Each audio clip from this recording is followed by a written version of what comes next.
আসসালামু আলাইকুম ওয়া রাহমাতুল্লাহ। আশা করি সবাই ভালো আছেন।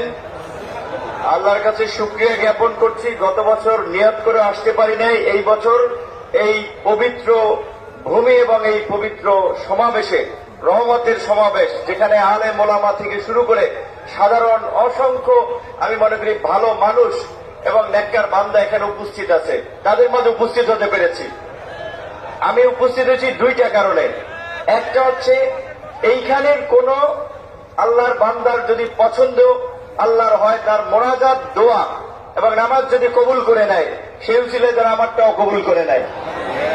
এটা হচ্ছে এই একটা অন্যতম লক্ষ্য উদ্দেশ্য। দ্বিতীয়ত আরেকটা লক্ষ্য উদ্দেশ্য হচ্ছে আমাদের এই দক্ষিণাঞ্চলে আমরা স্কুলে দেশাত্মবোধক গান, কলেজ, বিভিন্ন প্রতিযোগিতা ছাত্র অবস্থায় অংশ নিয়েছি। সেখানে গজলের একটা গজল পড়েছিলাম, যে লাইন ছিল, বরিশালের চরমনাইতে জেগেছে হীরার খনি। যারা গজল করেছেন তারা জানেন, তখন বুঝি নাই এটার মানেটা কি, কিন্তু এখন তো পরিপূর্ণ মানুষ সবকিছু জানি। এখন বুঝতে পারছি যে গজল যিনি লিখছিলেন কেন লিখছিলেন। তো আজকে এই পীর সাহেবের আমন্ত্রণে এবং ইসলামী আন্দোলনের প্রেসিডিয়াম মেম্বার, যিনি রাজনৈতিক দলগুলোর সাথে সমন্বয় করেন, যোগাযোগ রক্ষা করে একটা লিয়াজও মেনটেন করেন, আশরাফ আলী আকন ভাইকেও ধন্যবাদ জানাই যে তিনি আমাদেরকে এই সুযোগ করে দিয়েছেন আসার জন্য। তার যদি মেহনত না থাকতো তাহলে হয়তো এখানে আসা হতো না। তো সর্বশেষ বর্তমান প্রেক্ষাপটে দুটো কথা বলতে চাই, যেটা আপনাদের নেতৃবৃন্দ ইতিমধ্যে বলেছেন, যে 5ই আগস্ট গণ অভ্যুত্থান পরবর্তী আমরা একটা নতুন বাংলাদেশ পেয়েছি।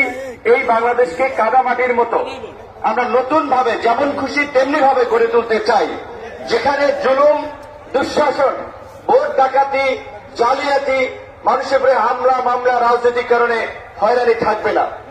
কিন্তু এক ভাই বক্তব্য আমি পেছন থেকে শুনেছিলাম, এটা সত্য। এখনই কোন কোন রাজনৈতিক দলের উৎপাত শুরু হয়ে গেছে, মনে হয় তারা ক্ষমতায় চলে এসেছে। এইটা হতে দেওয়া যাবে না। আমি যে কয়েক জেলায় গিয়েছি, উপজেলায় গিয়েছি, পরিষ্কার ভাবে ডিসি, এসপি, ওসি, ইউনোকে বলেছি, বিএনপি, জামাত, ইসলামী আন্দোলন, খেলাফত মজলিস, গণ অধিকার পরিষদ, যেই জেলা উপজেলায় যেই দল সক্রিয় আছে, জেলা উপজেলার সরকারি প্রত্যেকটি কাজে সকল দলের প্রতিনিধিদেরকে নিয়ে আলোচনা করে, মত বিনিময় করে কাজ করবেন। বিজেপি, বিএসএফ, বয়স্ক ভাতা, ওএমএস, টিসিবি, বিভিন্ন ধরনের যে সরকারি কার্যক্রম আছে, কোন রাজনৈতিক দলকে প্রাধান্য দিয়ে বাকিদেরকে গোড়ায় ধরবেন না, এটা হবে না।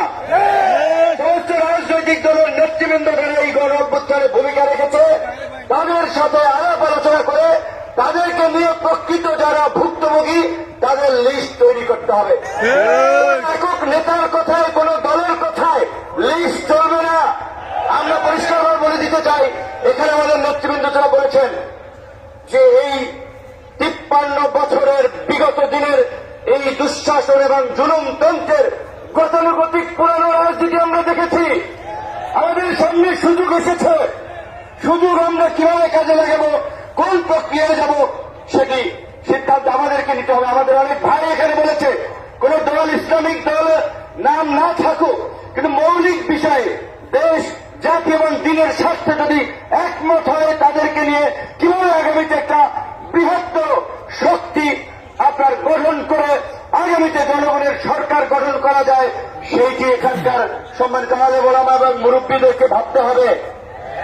সুযোগ কিন্তু 53 বছর একবার পেয়েছেন, এই গণ অভ্যুত্থান একবার হয়েছে। আমি আপনাদেরকে বিনয়ের সাথে অনুরোধ করব, আমাদের ছোটখাটো মতভেদের কারণে এই সুযোগ যেন আমরা হাতছাড়া না করি। এখানে আলেম ওলামারা যারাই আছেন, মুফতি সাহেব বরিশাল নির্বাচনে তার মতো মানুষ, যাদেরকে পা সালাম করার জন্য, জুতা টানার জন্য কত লোক রেডি থাকে, এই নির্বাচনে দেখেছেন কতিপয় ছাত্রলীগের, এই যুবলীগের লোকেরা চরিত্র ঠিক নাই, মাথা ঠিক নাই, নেশা পানি করে মানুষ লাঞ্ছিত করছে। মামুনুল হক থেকে শুরু করে অসংখ্য আলেম ওলামাদের উপরে গত কয়েক বছরে যে নির্যাতন, নিপীড়ন, নিষ্পেষণ হয়েছে আপনারা সকলেই দেখেছেন। সর্বশেষ যেটি আল্লাহ পাক কিন্তু পরিষ্কারভাবে কোরআনে বলেছে, তোমরা সত্যের সাথে মিথ্যার মিশ্রণ করো না, জেনে শুনে সত্য গোপন করো না। অবশ্যই আগামীতে সুযোগ এসেছে সঠিক মানুষকে নির্বাচিত করে জনগণের খেদমত করার জন্য সংসদে নিয়ে যাওয়া। আমি পরিষ্কারভাবেই বলি, সেই ভালো প্রার্থী যদি ইসলামী আন্দোলনের থাকে তাকে সমর্থন করবেন, সেই ভালো প্রার্থী যদি খেলাফত মজলিসের থাকে তাকে সমর্থন করবেন। ভালো মানুষের, যেটা চরমোনাইর মুরিদরা বা কর্মীরা যে স্লোগান দেয়, নেতা নয় নীতি চাই, অত্যন্ত যৌক্তিক কথা। অবশ্যই শুধুমাত্র নেতা দিয়ে পরিবর্তন হবে না, নীতিরও পরিবর্তন করতে হবে এবং নীতির দুটোরই পরিবর্তন করে উপযুক্ত ব্যক্তিদের নেতৃত্বের মাধ্যমে আগামী রাষ্ট্র পরিবর্তনের সুযোগ আমরা আল্লাহ আমাদেরকে দিয়েছে।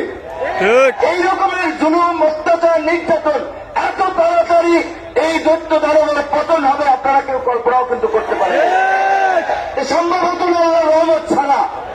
কাজে এখন সেই আল্লাহর রহমতকে কাজে লাগিয়ে আগামীর জন আকাঙ্ক্ষার বাংলাদেশ বিনির্মাণ করতে হবে। সেই বিষয়ে আমরা একসাথে কাজ করব এবং যারা বিগত দিনেও জনগণের উপরে ক্ষমতায় গিয়ে অত্যাচার, নির্যাতন, জুলুম করেছে আপনারা জানেন এবং চেনেন। নতুন কিছু করতে হবে। সবাই ভালো থাকবেন, সবার কাছে দোয়া চাই। আসসালামু আলাইকুম।